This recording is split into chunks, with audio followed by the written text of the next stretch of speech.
firmes como talón de oso haciendo esta transmisión, y en momentos te voy a transmitir lo que creo Dios me dijo que te diga.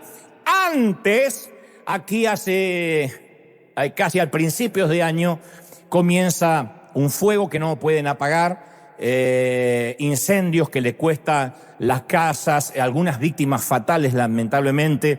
Y como dije también la semana pasada, esto no es un patrimonio de los ricos, de los millonarios, le ha pasado a gente muy trabajadora. Esto es una historia cortita que yo quiero que veamos antes de transmitirte el mensaje.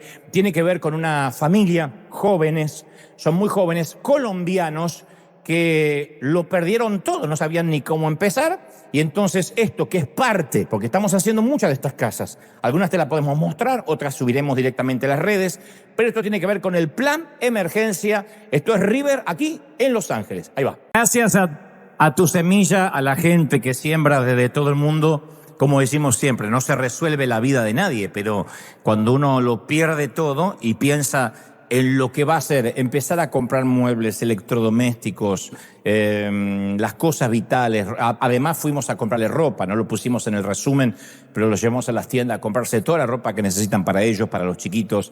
Además sus chiquitos habían quedado en Colombia, ellos habían viajado y se enteraron por las cámaras que su casa se estaba incendiando. Habían ido a visitar familiares. Entonces se vinieron los adultos y después las aerolíneas les cobraron una fortuna por traer los chiquitos, y también nosotros les pagamos el boleto para que pudieran venir y estar con sus papás. Así que gracias, porque esta es tu semilla. Y aunque no nos veamos nunca personalmente con esta pareja, lo bueno es que cuanto lo hacemos por los pequeñitos, lo hacemos por el Señor. Y esa es la recompensa que tenemos. Así que le digo a la gente del resto del mundo que cualquier tragedia es dura. Suceda en Los Ángeles, en Haití, en México, en Buenos Aires. Cualquier tragedia es dura y cuesta reponerse. Pero cuando uno tiene un mimo de Dios que le hace sentir que Dios no lo ha abandonado, es cuando uno toma fuerza. Como decía bien este matrimonio, sentimos que nos dan un respiro, un descanso, y fundamentalmente nos ayudan a volver a comenzar. Así que gracias otra vez por tu siembra, por tu semilla, y a la gente del resto del mundo. ¿Estamos listos para que Dios nos hable, sí o no? Recuerden los celulares, tenerlos apagados, en casa también. El tipo maneja todo. No. En casa hagan lo que quiera, pero aquí tenerlos en modo avión, aunque sea. Alguien apagó el celular, resulta que nos estaba viendo por celular y nos dejó de ver porque yo lo pedí. Pero aquí, los que estamos aquí, por si empieza a sonar, por si empieza a molestar, si hay niños, recuerden que está el teatro familiar para que sus padres puedan ver en pantalla gigante lo que pasa aquí mientras que los niños se divierten. Y no obstante, aquí es que vamos a transmitir, o voy a transmitir, lo que creo Dios puso en mi corazón. Durante toda mi infancia, mi padre siempre tuvo y ha tenido gallinero. Hemos tenido gallinas o gallinas. Y desde muy pequeño yo fui testigo de un fenómeno asombroso en la vida de las gallinas. Sucede toda clase de gallinas en todos los corrales, en todo el mundo. Cada vez que mi padre les esparcía el alimento, que ocurría 2 veces al día, en cuestión de segundos, las gallinas formaban su propia jerarquía. De manera instintiva, por un instinto natural, comenzaba la danza del dominio. Entonces, en resumen, establecían lo que se conoce como la ley del más fuerte. Los naturalistas noruegos acuñaron esta expresión al estudiar el sistema de jerarquías que existe en un corral de aves, por ejemplo. Y a fuerza de picotazos, las chicas determinan quién va a ser la gallina número 1. Y eso pasa cuando uno les tira la comida. A fuerza de picotazos, hay una que determina: yo soy la gallina número 1. Después la 2, la 3, y así sucesivamente, por orden jerárquico, hasta llegar desafortunadamente a la gallina número 12 o a la última. Si se cuentan las veces que las gallinas reciben y dan picotazos, se puede saber cuál es la cadena de autoridad. La gallina alfa es la que más picotazos da. Si alguien se siente identificado con la gallina es otra cosa, pero es la que más picotazos da. Esa es la gallina alfa. Puede variar. Por ahí la gallina alfa a la hora del almuerzo es una y a la hora de la cena es otra. Es la que primero da picotazos a las demás. La gallina omega es la que resulta la más picoteada, la última. Las demás están entre una y otra, pasa en todos los gallineros. La gallina alfa picotea e intimida a la gallina 2. Pero la gallina 2 jamás responde con un ataque a la gallina 1 que la está picoteando. La gallina 2 tolera los picotazos de la gallina 1, pero agarra picotazo a la gallina 3, quien a su vez vuelca su frustración en la gallina 4. Así funciona. O sea, la que tira picotazos no va a recibir como respuesta picotazos, sino que esa se agarra con la otra y esa se agarra con la otra y esa se agarra con la otra. La ley del más fuerte continúa descendiendo hasta la gallina 12, si es que hay una docena, quien obviamente, insisto, es la más desdichada porque no tiene a nadie a quien picotear la 12. Mira así, dice, pero yo no tengo a quién.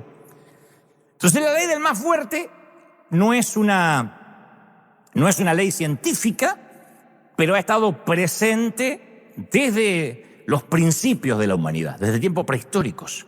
Y esa clase de fenómeno ocurre también dentro de las familias, por lo menos los que tenemos ciertos años y recordamos cómo eran las jerarquías en las familias antiguamente. El lugar que ocupábamos en la casa revelaba nuestro rango. En casa la cabecera de la mesa era indiscutiblemente para mi papá. Ni se nos ocurría tocar ese lugar santísimo. Ese era de papá. El resto de la familia se ubicaban en la mesa por orden de edad y a medida que iban descendiendo en edad, yo era el menor, nos íbamos alejando de papá. Algunos estaban cerquita, conforme la edad, mi mamá, los más grandes, y yo estaba bien lejos. Si se cenaba pollo, por ejemplo, pollo, la pata y el ala derecha era para mi papá, la pata izquierda y el ala izquierda era para mi mamá. A lo mejor mi hermano mayor compartía la pechuga con la abuela y a mí me tocaba el trasero del pollo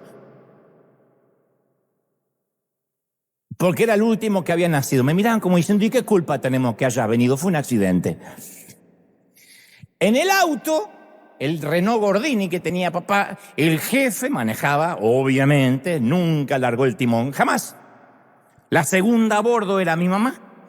Mi hermano mayor y la abuela elegían las ventanillas del asiento trasero y yo, la gallina número 12, me tocaba ir apretado al medio. Aunque me descompusiera, vomitara, se la aguanta. La ventanilla no es para usted porque usted nació último y pensamos que era un tumor. Después nos dimos cuenta que era un embarazo. Nadie explicaba el sistema. No estaba escrito en ninguna parte. Simplemente lo sabíamos desde que nacíamos. Como fui el menor, yo nunca tuve a quien picotear. Y la iglesia tampoco está exenta de esa ley. Yo siempre recuerdo cuando muy joven empecé en este peregrinar cristiano y por la providencia divina me invitaban a predicar y me tocaba participar en convivios, en almuerzos, en cenas, en los que participaban varios pastores conocidos, famosos en aquel entonces. Y la mayor parte de la conversación giraba alrededor de 3 preguntas. A saber, número 1, ¿cuántas personas asisten a tu congregación? Número 2, ¿te están invitando a predicar del mundo? Y número 3, ¿cuántos empleados tiene tu plantilla? Todos se hacían esas preguntas entre ellos. Y en base a las respuestas, los demás se evaluaban si valía la pena sacarse una foto con ese pastor, intercambiar contactos o ignorarlo. Entonces, en cierto sentido, exhibían su plumaje, ¿no? Nada más que en lugar de plumas, usaban trajes de diseño, asistentes, secretarias, relojes caros, y cacareaban, hacían así, tratando de averiguar qué posición tenía cada uno. Y como en aquellos tiempos yo recién estaba empezando, como diría la salmista Shakira, lucía un Casio y llegaba a bordo de mi Twingo, no había que ser Einstein, un genio, para darse cuenta que yo era la gallina número 12. Yo no tenía quien picotear. Cuando me preguntaban, a mí pasaba vergüenza. Y en algún punto se establecía así la ley del más fuerte. En realidad nadie es inmune a esa patología. Nadie. Porque casi todos nosotros miramos las profesiones de otras personas, su educación, su vestuario, sus autos, sus casas, su ministerio en todo caso, y tratamos de calcular dónde encajan y dónde encajamos en esa ley del más fuerte. Y hay como una sensación de bienestar cuando sabemos dónde encajamos y cuando catalogamos al resto, obviamente. Entonces, para bien o para mal, es la manera que funciona el sistema. Es un sistema maquiavélico, obviamente, pero es un sistema al fin. El problema con la ley del más fuerte o la ley del gallinero no es el orden. El problema son los picotazos. Basta con preguntarle al chico más bajito de la clase, al más gordito del grado, a quien limpia los baños, cuyo nombre nadie sabe y nadie jamás le interesará saber. Una familia de inmigrantes indocumentados nos pueden dar cátedra de lo que significa vivir bajo picotazos, bajo algún tipo de discriminación, o el obrero nuevo de una fábrica, el empleado nuevo de una oficina, el chivo expiatorio de la familia. Nunca es lindo ser el último en la cadena alimenticia social, nunca. Y como yo me crié observando la vida de un gallinero, yo también vi con horror como muchas veces las gallinas atacaban a un pollito enfermo y le daban picotazos hasta asegurarse de que moría. Y yo le decía, papá, lo van a matar. Y eso lo hacen porque es alguien que molesta, es alguien que va a comer y que está enfermo, así que lo matan a picotazos. Por esa razón Dios no tolera esa manera de pensar. Esa mentalidad de corral puede darse en una granja, pero jamás se puede dar en el reino de Dios. Hecho esta introducción, yo quiero meterme de lleno dentro de una asombrosa historia digna de Netflix o Prime. Ahora tengo la atención de algunos cuantos, por primera vez. Y es asombrosa la historia, porque implica la misma ley del corral de aves que te acabo de contar, pero a la vez es una de las pocas ocasiones en que esa ley se invierte. Y obviamente involucra una gallina alfa y también involucra o implica una gallina omega. Todos recordamos cuando el adolescente David mata a Goliat, al gigante filisteo que desafiaba a los escuadrones de Israel. Lo mata con una piedra y una honda. El tema es que cuando el gigante Goliat pierde su cabeza a manos del muchacho, los israelitas convierten a David en su héroe. Inmediatamente forman un club de fans de David, I Love You David, o David, cuyas chicas y mujeres enamoradas del incipiente héroe cantaban: Saúl mató a 1000, pero David mató a sus 10.000. Tal vez no sé cómo sería la tonada, pero algo como Saúl mató a 1000 y David a sus... Cantaban las chicas 10.000. Aparece la canción La Trova en 1 Samuel 18:7, por si alguien tiene duda. O sea, le asignaban al rey tantos muertos, pero a David muchos más de los enemigos. Y a partir de la viralidad, o que esa canción se hizo viral entre los cortesanos, el rey Saúl se llena de celos y se llena de envidia contra este flamante héroe. Entonces, la ascendente popularidad de David le echó gasolina al temperamento de Saúl, que ya era un tipo complejo. El rey Saúl trató de matar al nuevo hijo de oro de Belén en 6 diferentes oportunidades, sin razón. Simplemente porque lo detestaba, porque le tenía celos. En 6 ocasiones trata de asesinar a un muchacho. Un rey tratando de matar a una hormiga en cuestión de jerarquía. Primero lo invita a casarse con su hija Mical. Bueno, eso no fue un intento de asesinato, sino que lo invitó a casarse con su hija. Así que Saúl le manda a decir a David: quiero que te cases con mi hija Mical, te lo mereces, pero para ser mi yerno tienes que mostrarme tu valía, y la dote va a ser que me traigas 100 prepucios de los filisteos. Esa va a ser la dote.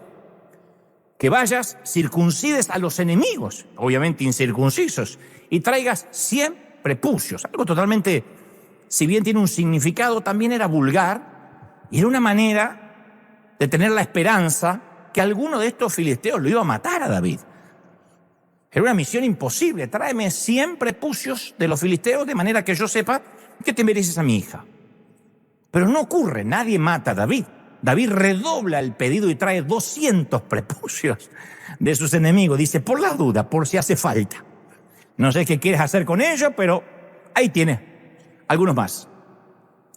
David con su música trae paz al torturado espíritu de Saúl. En un momento era atormentado y David tocaba las canciones y él se calmaba. Ni hablar de que matando a Goliat trajo esperanza a una debilitada nación.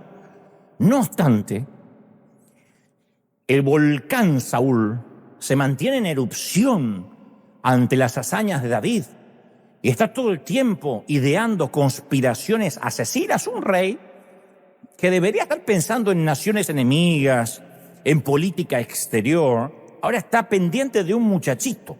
De hecho, la Biblia lo describe así, dice, mas Saúl estaba temeroso de David, por cuanto Jehová estaba con David y se había apartado de él, de Saúl.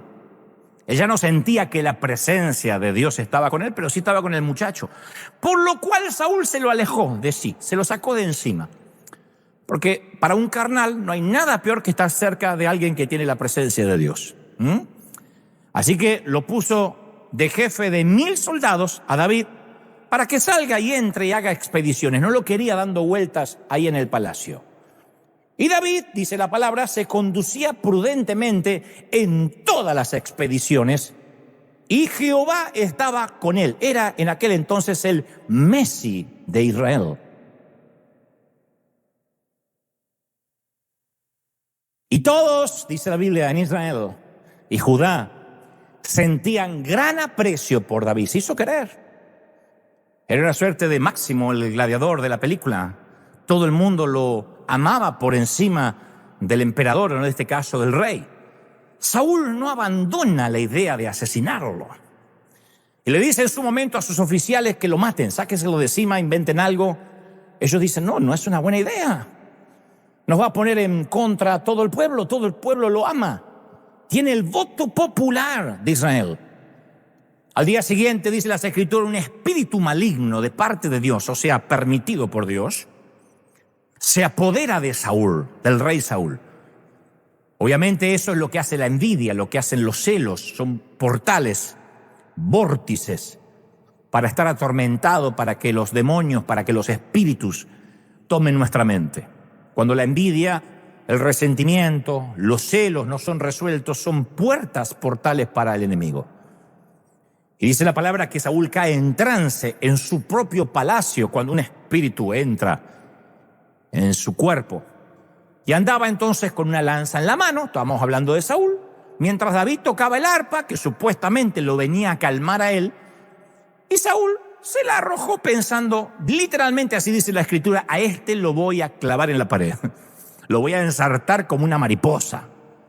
2 veces lo intentó y David logró esquivar la lanza. Es toda la información que la Biblia da. Yo trato de leer lo que no está escrito y me pregunto cómo fue la reacción del muchacho. Su majestad, vengo a tocar la música para calmar su espíritu. Toca, muchacho. Y el tipo hace así, le tira una lanza. ¿Qué pasó? Me hace acordar a mi mamá cuando a traición tiraba una escoba.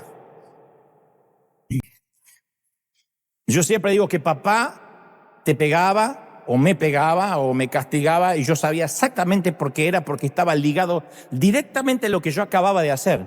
Mamá guardaba en su archivo mental que decías, yo me voy a acordar. Yo me voy a acordar. Y yo hacía buena letra todo el día. Al día siguiente, a traición, la vieja hacía ¡pah!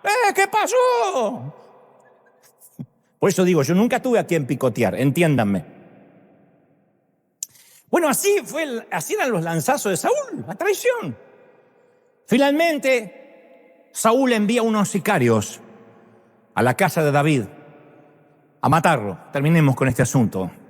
Manda unos matones cuando Mical, la hija de Saúl, la esposa de David, se entera, lo ayuda a escapar a través de una ventana. Dice, no vale la pena que mi padre te mate, escápate. David llegó a preguntarle a Jonatán, que era el hijo de Saúl, y le dice, ¿qué he hecho yo? ¿Qué crimen o qué delito he cometido contra tu padre para que él quiera matarme?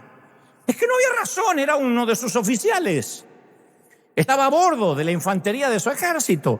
Era uno de sus mejores hombres. Había matado a Goliat. David no logra entender por qué su suegro quiere liquidarlo. Reciba esta palabra de un yerno necesitado hoy. No logra comprender tanto odio, tanto celo enfermizo. Los celos no resisten análisis ni sentido común, pero a veces literalmente asustan.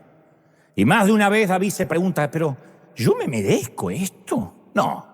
Jonatán obviamente no tiene la respuesta para darle.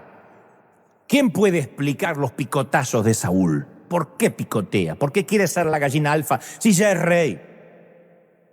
Por la misma razón que a veces no sabemos por qué un padre atormenta a su hijo. Luego uno se entera que es un problema psicológico, terapéutico, algo que arrastra de su propia niñez. Pero ¿por qué maltratan? ¿Por qué hay padres que maltratan y provocan la ira de sus hijos? Porque una esposa subestima a su marido. Porque un marido maltrata a su mujer. Porque un jefe maltrata a sus empleados. No lo sabemos. A veces hay picotazos que no resisten análisis, porque uno sabe las represalias cuando alguien hizo algo malo, pero cuando simplemente nos picotean, porque si uno dice, ¿por qué? Es la absurda y demencial ley del gallinero. Hasta el día de hoy hay dictadores que torturan, secuestran, presidentes que seducen, pastores que abusan, sacerdotes que importunan, y uno dice, ¿y por qué? Es la ley de los picotazos. La gallina número 1 picotea a la gallina número 2, solo porque así es como lo hacemos siempre en este corral. ¿Cómo responde David en este caso? Destruyéndolo a Saúl, devolviéndole el odio. Bueno, eso es lo que normalmente la ley del más fuerte nos pide. Tengo que defenderme. Soy cristiano, pero eso no me transforma en un estúpido. Soy evangélico, pero no menso, manso, pero no menso. No me puedo dejar picotear. Si yo me dejo picotear, ¿qué va a pasar? Entonces, cuando tomamos la justicia por nuestra propia mano, ante la injusticia de los picotazos de una gallina alfa que sin sentido nos empieza a dañar, memorizamos y hacemos una lista de todas las cosas que nuestro Saúl nos arruinó. La niñez, la adolescencia, la carrera, el ministerio, la pareja, la salud. Y nos empezamos a revolcar en el lodo cenagoso del dolor. Cuando abandoné los estudios allá en la escuela secundaria, mi padre con mucho amor me amenazó de muerte y me dijo que si yo no buscaba trabajo, él no quería vagos en casa. Y uno de mis primeros empleos en la desesperación de no volver a casa sin un trabajo fue la de limpiar maquinarias de imprenta. En tiempos que se usaban los mimeógrafos y otros tipos de máquinas mucho antes, aunque ustedes no lo crean, de la computadora. Ya sé, no se hagan los jóvenes que muchos nacieron analógicos igual que yo y son Olivetti es su segundo nombre, pero para quitar la tinta usamos una mezcla tóxica de algo que se llama aguarrás y querosén, para lo cual debíamos usar mascarillas. El tema es que ese olor se impregnaba en mi ropa y mi madre trataba de lavarla hasta que finalmente terminó quemándola. No podía quitarle el olor.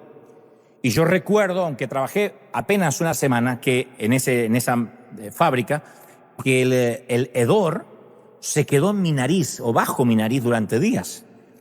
Y en aquel entonces yo aprendí que si persistimos demasiado tiempo en el infecto olor, terminaremos oliendo como la toxina que despreciamos.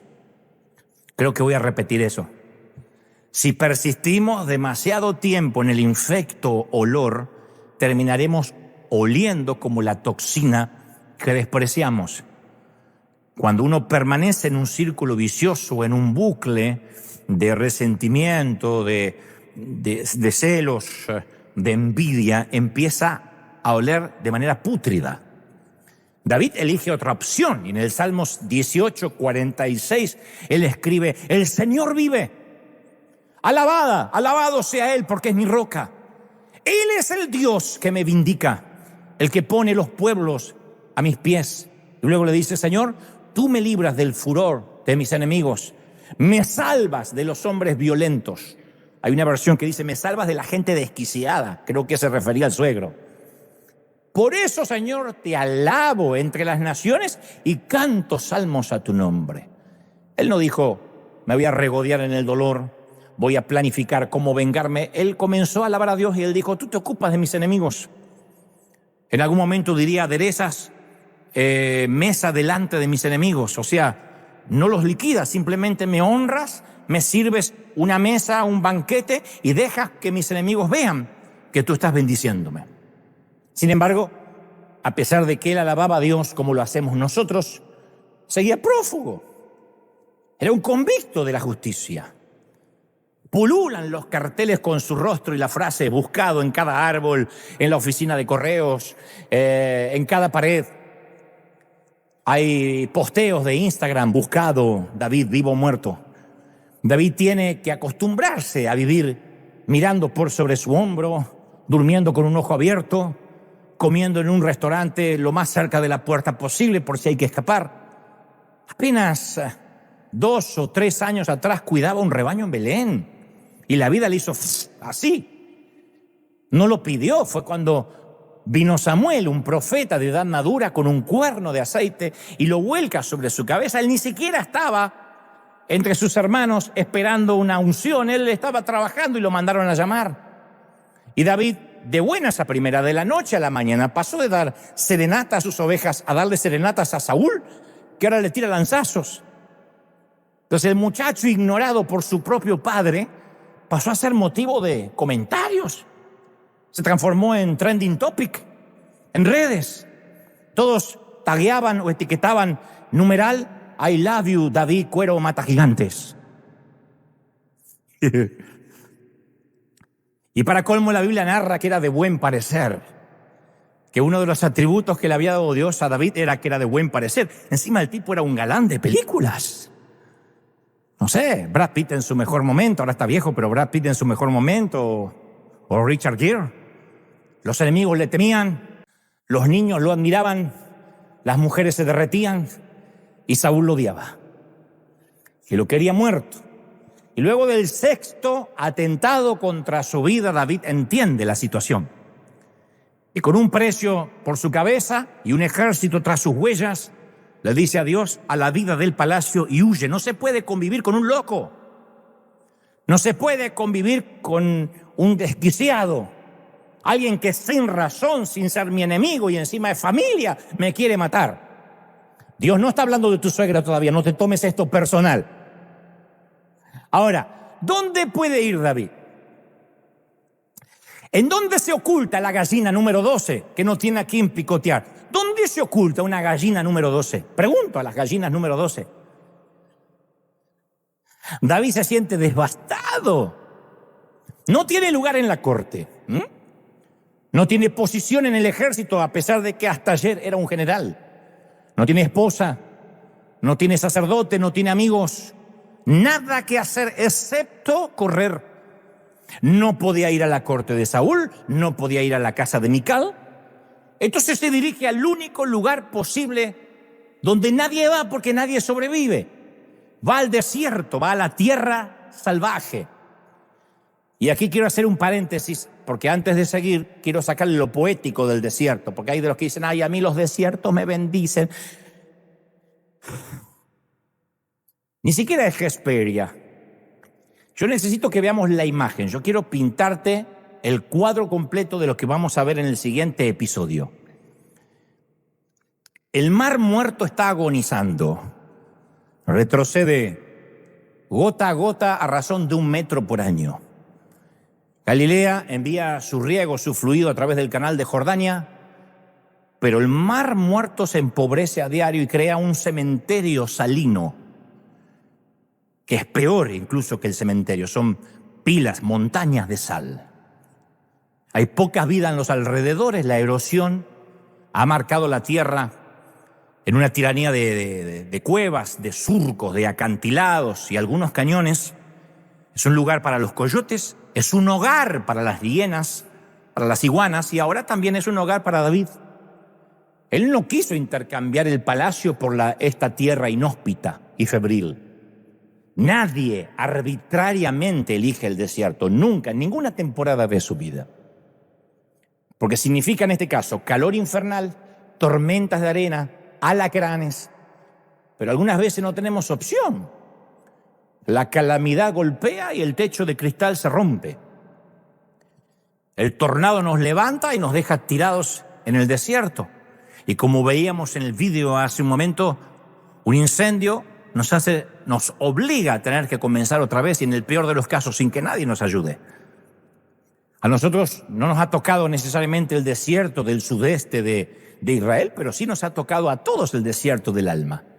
Y nos toca atravesar esa larga temporada de sequía en cualquier área.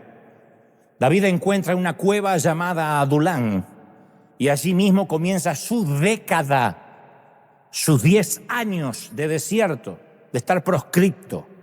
Y allí, por alguna razón, en esa cueva, el hombre de fe vuelve a surgir. Una vez que deja las armas, su escudo, su uniforme, el hombre de fe vuelve a surgir.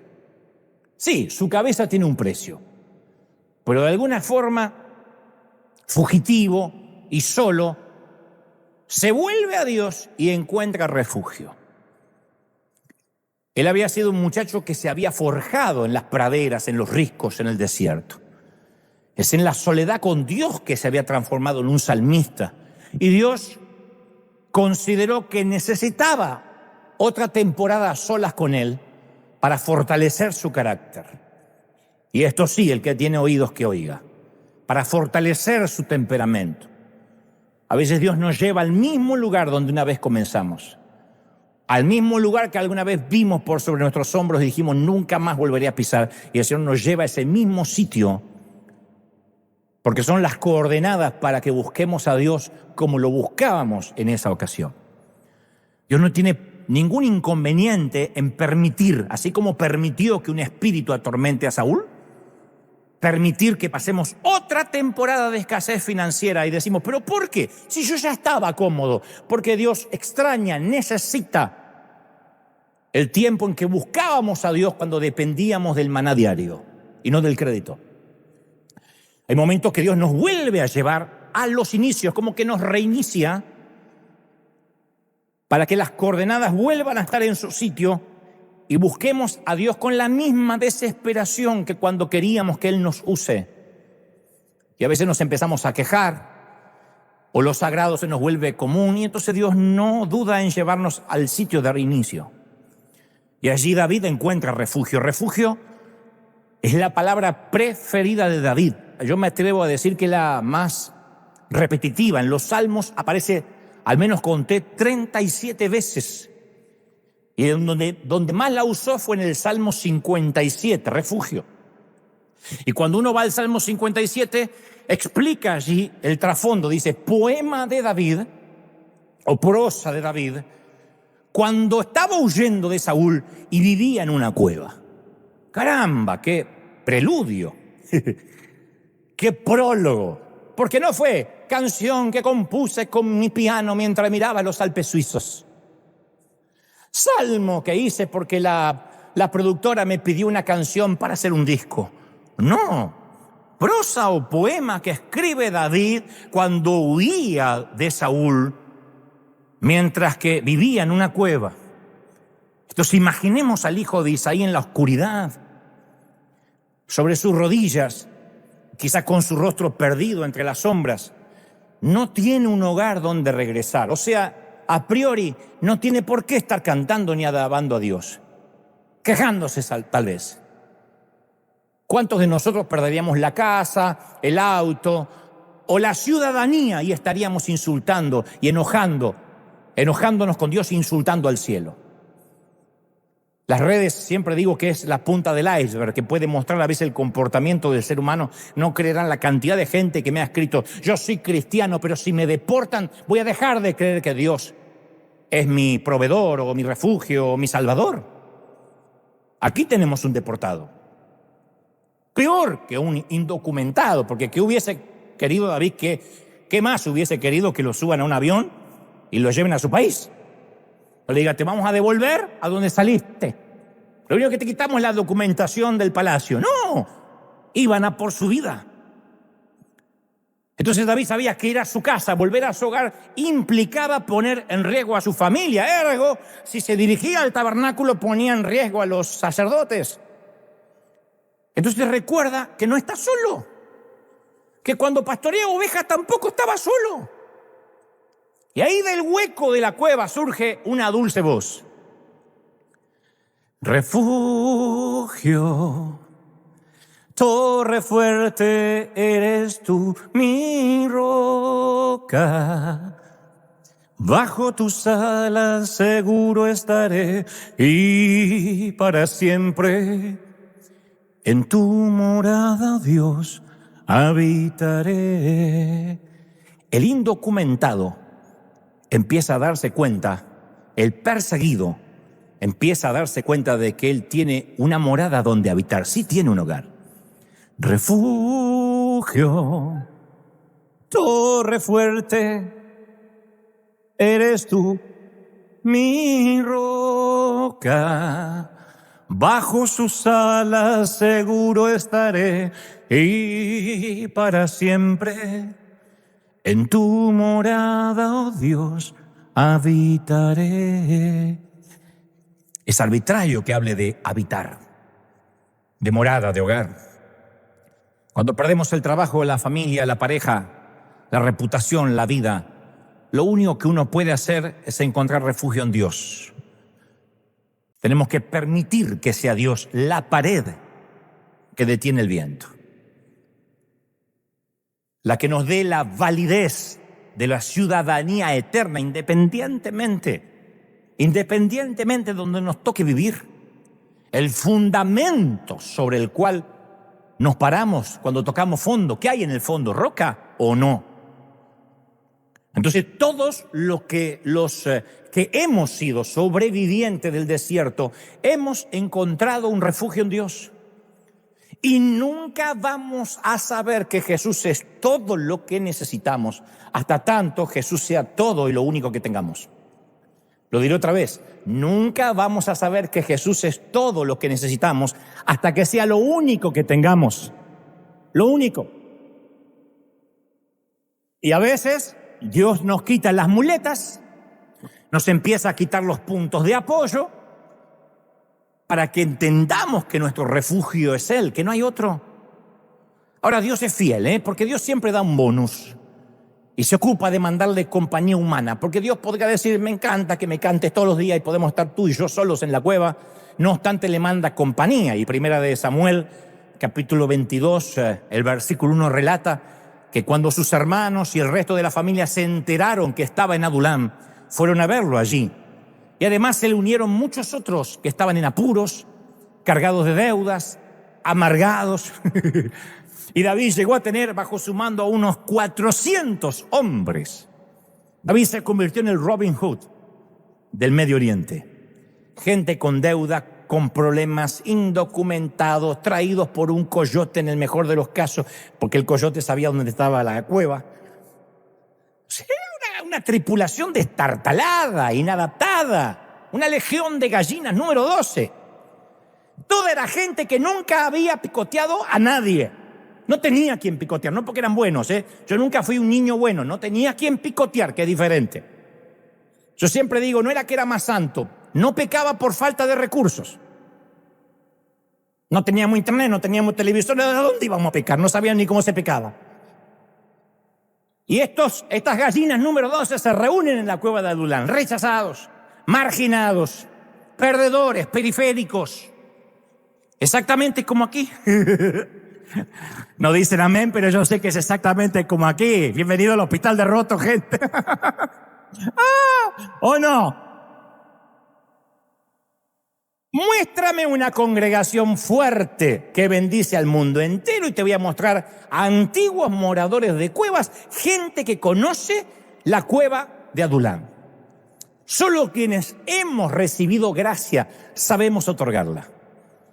Digo, en el intento de otorgarla, porque apenas podemos dar misericordia, pero solo aquellos que obtuvimos gracia podemos darnos el lujo de decir, también voy a otorgarla, porque yo no puedo condenar. Además, a ver, ¿quién era David para rechazar esa clase de tipos? No es un candidato a ser el apóstol del año, ni el apóstol de la sana doctrina, no es un obispo más bien. David es un imán para gente marginal. Por eso David crea una comunidad de picoteados, los picoteados de David, las gallinas número 12 de David. El hashtag cambió. Gallinas 12, David, I love you. Primera de Crónicas 12:22 dice, y cada día se le unían más soldados a David, hasta que llegó a tener un ejército grande y poderoso. Y el siguiente episodio de nuestra serie puede que sea el más dramático, pero el más divertido a la vez y el meollo de este mensaje. ¿Acaso el punto central de lo que quiere hoy Dios hablarnos? Apenas tarde o temprano le llega a los oídos de Saúl que David encontró un refugio en las cuevas cercanas del Mar Rojo y está armándose un ejército, y él teme, Saúl ahora más que nunca, por un golpe de estado. Temen de que David vaya por su trono. Así que ahora sí tiene excusa para salir a cazarlo. Y en la siguiente y dramática escena, David nos enseña cómo dar gracia a la persona que no hizo otra cosa que darnos dolor. ¿Están listos para verla, sí o no? No. ¿Están listos para verla, sí o no? Bueno, Saúl le pide a su escuadrón de búsqueda que se detenga. Salen, insisto, de cacería, llegan a un sitio en particular, la Biblia no da las coordenadas, dice que Saúl llega a un sitio y les ordenan que se detengan. 300 soldados de infantería cesan su marcha y caminan hacia la ladera de una montaña. Se llama la región de Engadi. La región de Engadi hierve a fuego lento en ese corazón de horno de ladrillos llamado desierto. Los rayos de sol asestan sobre las nucas de los soldados. Necesitan un respiro. Hay lagartos recostados sobre las rocas, escorpiones que persisten en la suciedad y serpientes por doquier. Y 1 Samuel 24:3 relata con detalle: Saúl entra a una cueva para hacer sus necesidades. Y David estaba escondido en el fondo de esa cueva con todo su ejército. Así que imagínenselo.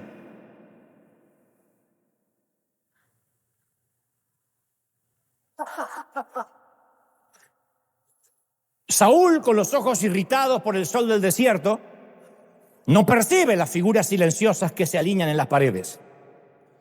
Toda la pandilla de David acecha en la oscuridad. Y tienen un primer plano que nunca habían visto de Saúl. Mientras Saúl hace caso a su llamado a la naturaleza, una centena de ojos se agrandan como felinos. Es el enemigo. Sus mentes se aceleran. Sus manos alcanzan todos los puñales, las espadas. Una sola puñalada terminaría con la hegemonía, la tiranía y la dictadura de Saúl.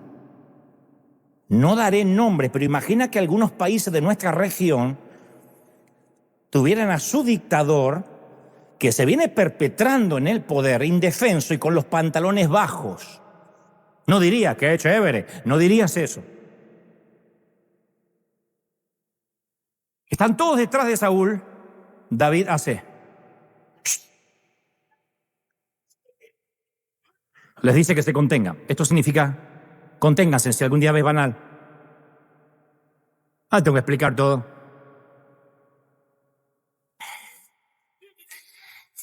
Y solo avanza el mismísimo David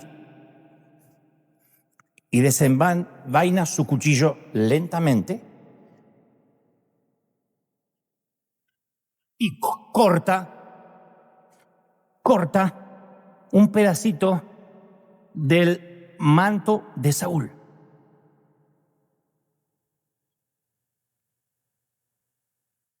Luego se arrastra, retrocede y se adentra otra vez en la cueva. Ahora, queridos teólogos, razonemos juntos.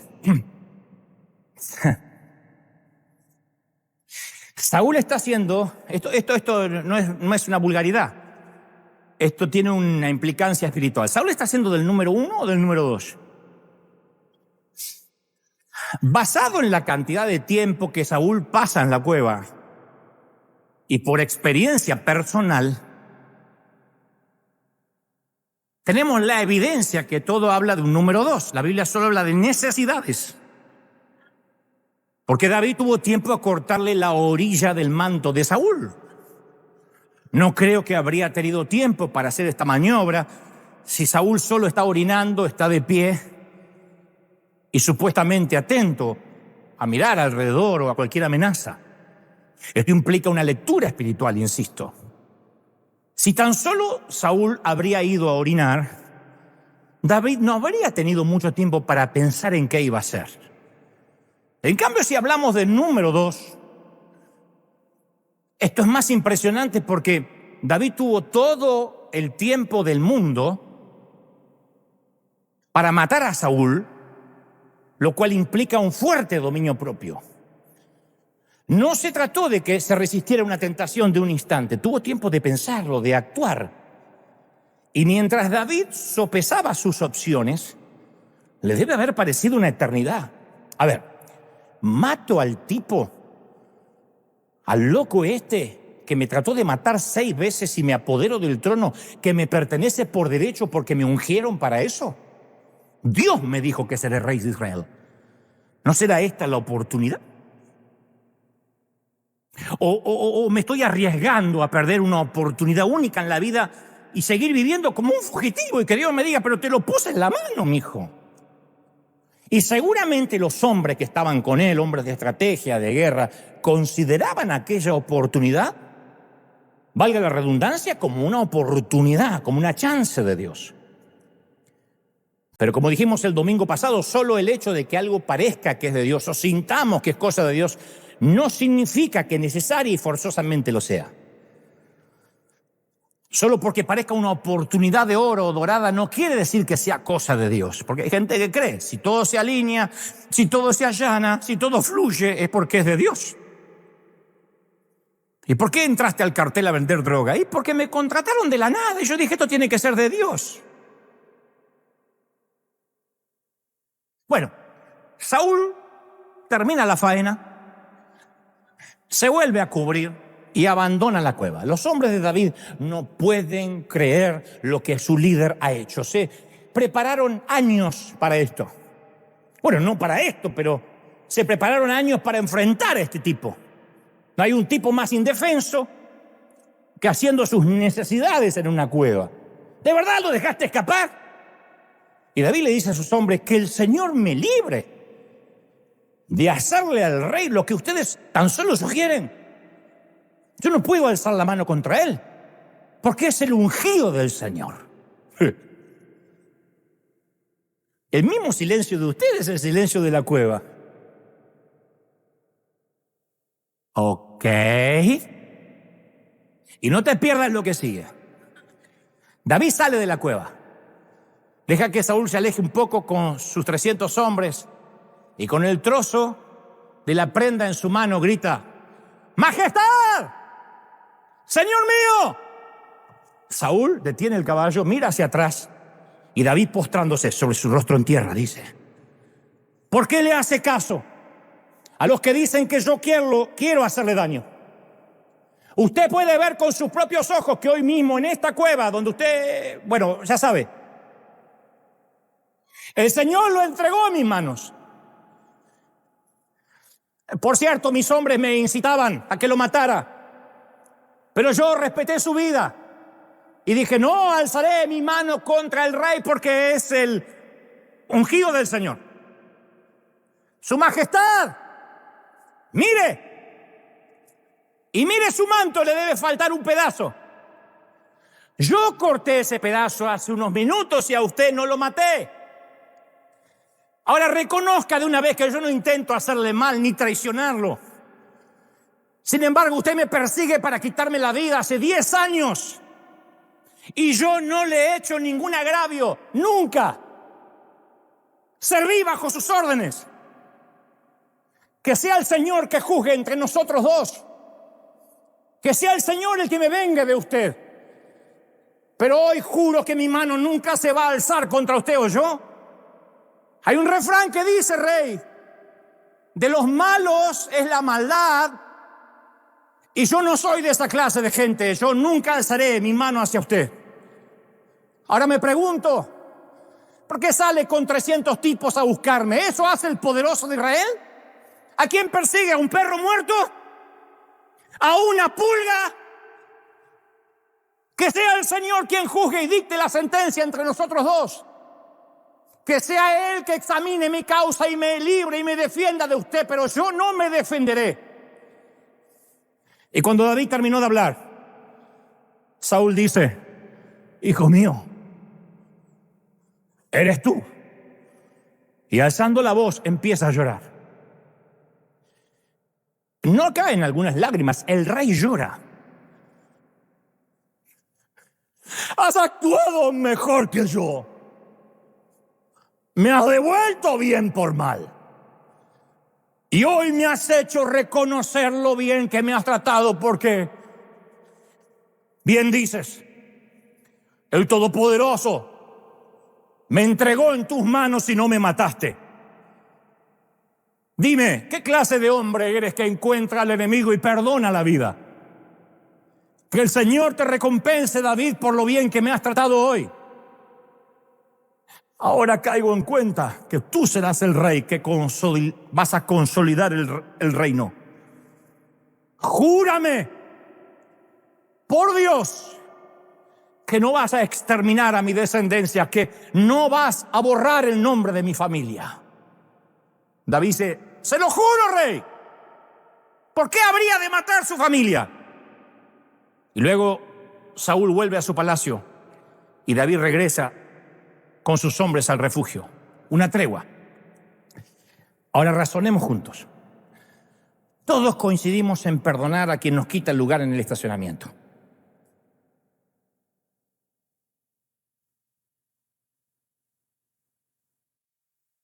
Todos estamos de acuerdo en perdonar al que se cuela en la fila de River. Al cabo, esta hermana siempre hace lo mismo. Llegan 8:45 y le guardan lugar. Debe ser la madre delante. Y todos estamos conscientes en perdonar al equipo que nos dejó fuera del Mundial. Porque podemos pasar por alto el delito menor, pero ¿y el delito grave? El ofensor consecuente que nos hizo la vida imposible. ¿Qué me dices del Saúl que se apodera de nuestra juventud, nos roba 10 años, 20, 30, 40, 50, que se apropia de nuestro dinero, de nuestro ministerio, de nuestra salud? Y vayamos más allá. Si ese canalla, tu canalla, hubiera buscado refugio en nuestra cueva, en tu cueva, en la mía, ¿haríamos lo mismo? ¿Habríamos hecho lo que hizo David? Digo, ¿podríamos perdonar a la escoria que nos lastimó? Lo viéramos así, en una posición indigna, con los calzones bajos. Diríamos: Señor, ¿lo perdono? Gracias, Señor, por entregarlo en mi mano. Nunca olvides que los destructores de enemigos siempre necesitan 2 tumbas. Ojo por ojo se convierte en cuello por cuello, trabajo por trabajo, reputación por reputación. ¿Cuándo termina? ¿Cuándo estamos satisfechos? Bueno, cuando imitamos la mente de David empapada en Dios. David mantuvo su creencia. ¿Quién puede impunemente alzar su mano contra el ungido del Señor? Al menos en 6 ocasiones diferentes, David llama a Saúl el ungido del Señor. No encuentro más veces que esas. 6 veces lo llama el ungido del Señor. No sé si es casualidad o no, pero 6 veces Saúl intentó matar a David. Y 6 veces dice: él es el ungido del Señor. ¿Qué es David? ¿Un enajenado? ¿Un bobo? ¿Un torpe que no ve que los quieren matar? A ver, ¿qué otro término usaríamos con alguien que nos arruina la vida, que nos quiere matar? Yo no me dedico a perseguir a nadie. Esta semana usé en las redes la palabra Joe y un montón de evangélicos me llamaron perro, mercader, hijo del diablo, siervo de Satanás, apóstata. Y todo el mundo me dijo que Dios les dijo que arderé en el infierno por siempre por hacer show. Me lo dijeron. Por una palabra. Nada le encanta más al religioso promedio que mandar gente al infierno. Es un placer morboso de hacerlo. Supongo que porque no pueden mandar nadie al cielo. Ahora, David no vio a Saúl como enemigo, sino como a Saúl el ungido. No estaba defendiendo al hombre, estaba defendiendo el aceite que había reposado sobre ese hombre. Porque el aceite, a Saúl lo había ungido el mismo profeta que lo había ungido a él. El mismo cuerno de aceite que había caído sobre él y ordenado por el mismo Dios. Cuando uno respeta a alguien, respeta la unción, en el peor de los casos que alguna vez reposó sobre él, si es que ahora no reposa. Y si David menospreciaba la unción de Saúl, estaría menospreciando su propia unción, diciendo que su propia unción tampoco sirve. Porque si no sirve la de él, tampoco sirve la suya. David no aplaudió el comportamiento de Saúl, no era plausible. Pero siempre supo que el propietario de Saúl era Dios. Además, ¿quién nos dio a nosotros la tarea de vengarnos? Dios ocupa la única silla de la Corte Suprema del cielo. Él solo usa la toga y rechaza compartir el martillo. Algo que a veces los religiosos olvidan. Creen que su misión en la vida es juzgar y mandar quién va al infierno y quién no va al infierno. Por esta razón Pablo escribe en Romanos 12:19, no tomen venganza, hermanos míos. Dejen el castigo en las manos de Dios, no metan sus huellas dactilares en eso. Porque está escrito, mía es la venganza, yo pagaré, dice el Señor. ¿Se ocupa el Señor o nos ocupamos nosotros? Pero, no espero muchos amén ahora, pero la mayoría de nosotros hacemos lo incorrecto cuando nadie está observando. Y tratamos de hacer lo correcto cuando todos o alguien nos está observando. ¿Qué hace eso? ¿Por qué hacemos eso? Porque es la naturaleza pecaminosa. David se encontraba a unos centímetros, a unos segundos de distancia de convertirse en el nuevo monarca de Israel. Todo lo que tenía que hacer era apuñalar a Saúl por la espalda. David sabía que Saúl había sido ungido y nombrado por Dios. Y también sabía que matar al rey era lo contrario a lo que Dios quería. Dios era el que lo había situado en esa posición y era el único que lo podía sacar de esa posición. Dios pone y Dios saca. David se negó a tomar la situación en sus propias manos. Ahora, ¿podía haber justificado el haber matado al rey? ¿Y cómo no? Al fin y al cabo, en primera instancia, defensa propia. 10 años que el tipo lo viene persiguiendo como un perro rabioso. 10 años. ¿Cómo no va a calificar como defensa propia? Además, todo el pueblo estaba a su favor. Pero si David hubiese matado a Saúl, todo el resto de su vida habría estado mirando por encima de su hombro, lleno de desconfianza. Al fin y al cabo, la mayoría de los reyes que se convierten en tales, en base de matar al rey anterior, terminan asesinados por el rey que viene después de ellos. Entonces, en lugar de David enfocar toda la energía en mirar hacia adelante, de haberlo matado, tendría que despreciarla mirando hacia atrás. Eso sucede cuando rompemos un principio espiritual. Es como digo siempre, cuando alguien divide una iglesia. Cuando alguien se va de una congregación y empieza a llamar a todo el mundo, síganme, vengan conmigo, yo tengo la verdadera doctrina, yo voy a poner una nueva congregación, pasa en todo el mundo. Esa persona va a pasar el resto de su vida mirando por encima de su hombro porque a él también le van a dividir la iglesia. Es siembra y cosecha. El que deshonra, cosecha deshonra. El que divide, cosecha división. Muéstrame una iglesia que tiene 10, 15, 20 divisiones y te voy a mostrar a un líder que nació de una división. No pueden enfocarse a donde se dirigen porque tienen que cubrir la espalda del lugar donde ya han estado. Y David no quiere eso, David quiere mirar hacia adelante, él es un estadista. Él no sale de cacería de brujas. Así que este fue un momento decisivo para David. Un momento que determinó su destino. Yo creo que se halla a la altura de la batalla contra Goliat, porque combatir a Goliat exigió de él una valentía épica. Pero no matar a Saúl le exigió mayor valentía. Es más difícil no matar a Saúl que matar a Goliat. Querer y no poder no demuestra nada. Aquel que dice, yo vivo en santidad, quiero pecar, pero no puedo, eso no demuestra nada. No estás pecando, insisto, por falta de recursos. Poder y no querer. Poder y no querer, eso es poder. Poder comer como si fuera la última cena y no querer, eso es poder. Poder y no querer es la forma más pura de poder. Insisto, querer pecar y no poder es legalismo. Si peco, me descubre el pastor. Si peco, pierdo el ministerio. Poder pecar y no querer, eso es libertad. ¿Me siguen, sí o no? Es decir, yo puedo, claro que puedo, pero no quiero. La Biblia habla de dos tipos de poder. La dinamis, que es la capacidad de hacer algo por encima de nuestra naturalidad, la dinamis.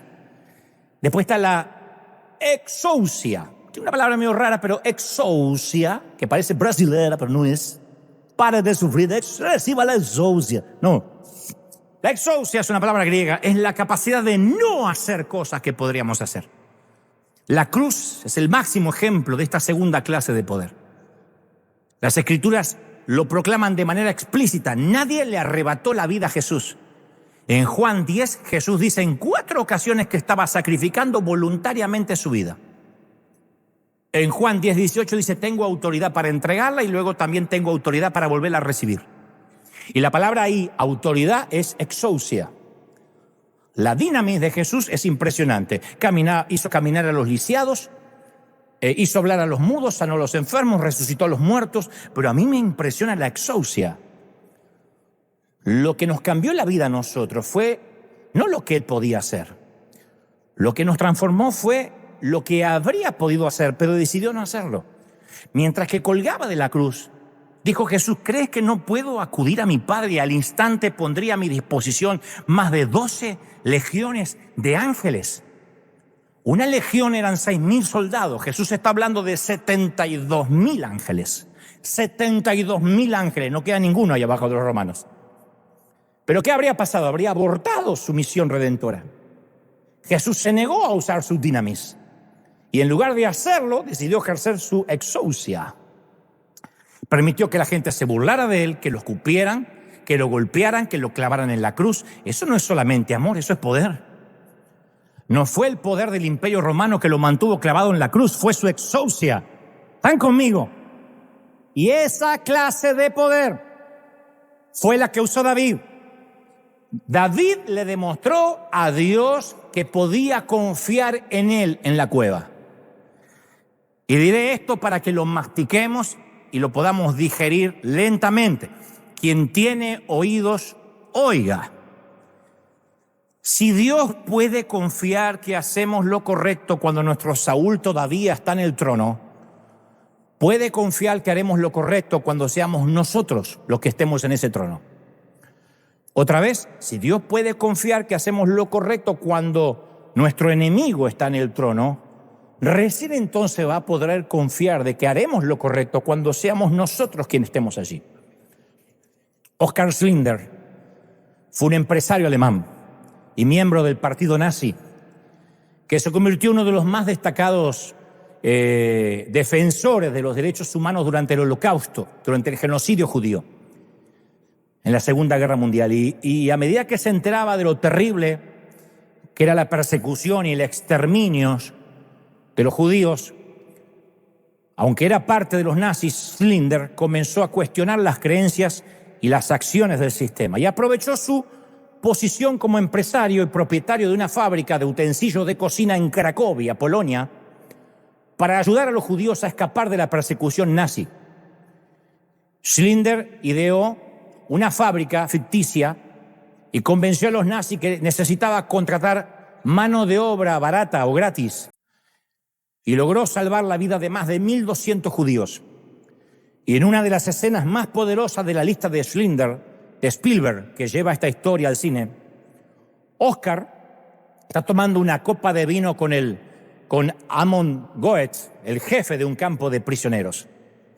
Y este Goetz, este Amon sádico nazi, le dice que el poder del Führer reside en la capacidad de matar judíos las veces que se le da la gana. Y después que Oscar lo escucha alardear sobre la cantidad de judíos que ha matado, Schindler le explica el poder que se demuestra no quitando la vida. Y le dice algo así como, mira, cualquier imbécil con un arma puede matar, pero perdonar la vida, incluso a quien no la merece, para eso se necesita verdadero poder.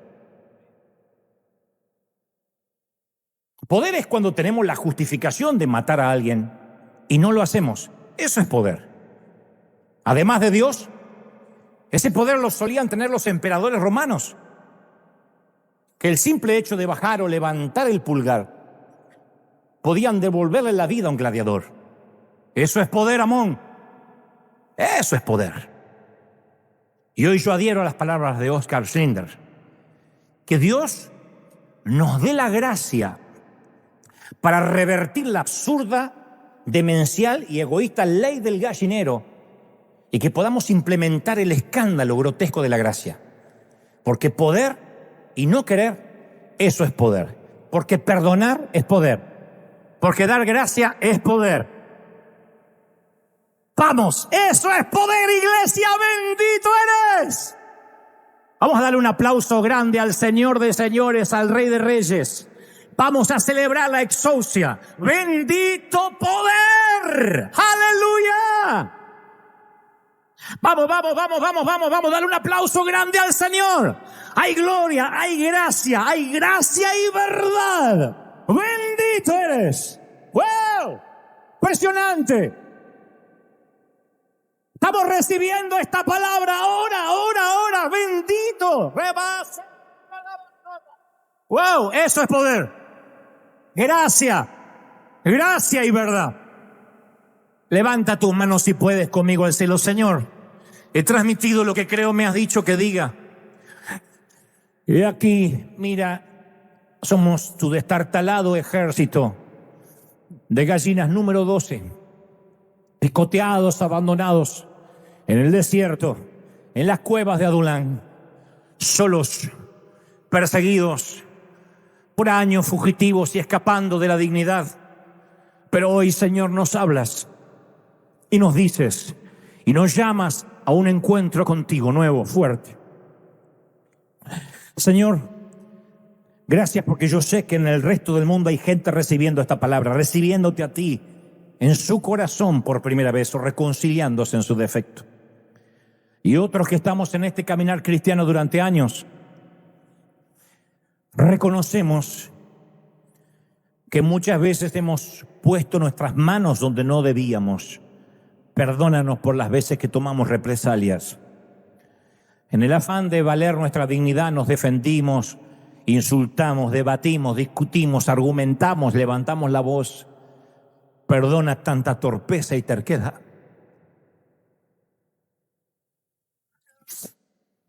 Ayúdanos a encontrar refugio en ti. Perdona, Dios, a los miles de religiosos, fariseos y algunos de nosotros que hemos muchas veces hablado, juzgado, etiquetado a ungidos de Dios. Pensábamos que estaba en nosotros decidir quién estaba ungido y quién no. Y fuimos tan imbéciles que quienes decidíamos que no estaban ungidos lo liquidábamos. Y como aves carroñeras compartíamos un chisme, una difamación, propagábamos la calumnia. ¿Será que puedes perdonarnos? Que tu sangre nos puede perdonar. Perdónanos por haber tocado a los ungidos. Tú eres el propietario de los ungidos. Y aunque la gracia y el favor se termine para con ellos, no somos nosotros quien decidamos quién está en tu reino, quién está fuera. Perdónanos. Y ahora ayúdanos, Señor. Levanta tu mano y dile: ayúdame, Señor. A los que están en las cuevas, en las laderas, en los riscos salvajes, a los que están entre alacranes, hienas y coyotes. Dile: Señor, ten misericordia de mí, refugio. Bendigo a los que están mirando en casa. Dios te bendiga, Dios te guarde. Hay un ámbito, un ambiente de arrepentimiento, de búsqueda del Señor aquí. Y nosotros seguiremos unos pocos minutos más. Mientras en casa, sigue adorando, sigue orando y conserva este espíritu. Que Dios te bendiga, Dios te guarde.